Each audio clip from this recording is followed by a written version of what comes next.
திருமணம் நிம்மதியை தர வேண்டும் என்றான் அல்லாஹ். திருமணம் சந்தோஷங்களை தர வேண்டும் என்றான்.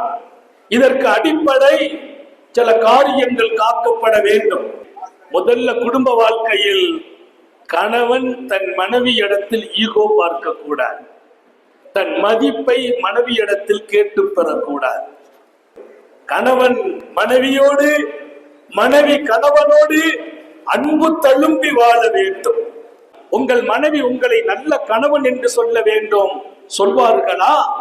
அல்லாஹ்வும் உங்களை நல்ல மனிதனாகவே பதிவு செய்வான். மனைவியை மதியுங்கள் என்றார்கள் நபிகள் நாயகம்.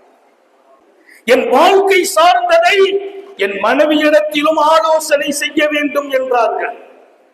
மனைவிக்கு கொடுங்கள் என்றார்கள் நபிகள் நாயகம். இங்கே நான் பெண்களுக்கு சொல்வேன், நம்முடைய சந்தோஷத்தில் மூணாவது யாருக்கும் இடம் கொடுக்காதீர்கள். கணவன் மனைவி ஹாப்பியா வாழணும், மூணாவது ஒருவருக்கு இடம் கொடுக்க கூடாது. என் பெருமான் சொன்னார்கள், உன் மனைவியின் ரகசியத்தை நீ காக்க வேண்டும். இன்னைக்கு இந்த வாழ்க்கை அடிப்படைகள் தெரியாததால் நமது இளைஞர்களின் குடும்ப வாழ்க்கையில் விரிசல் விழுகிறது.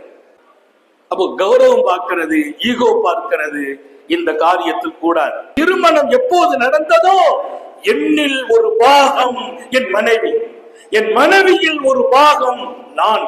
எனவே கணவனை மதித்து வாழ்கிற மங்கையர்களாக நமது வீட்டு பெண்களை அல்லாஹ் ஆக்கி வைப்பானாக. மனைவிக்கு கண்ணியமும் மரியாதையும் கொடுப்பதோடு மனைவியோடு தோள் கொடுத்து துணை நின்று இந்த வாழ்க்கை இன்ஷா அல்லாஹ் சொர்க்கத்திலும் தொடரச் செய்வானாக.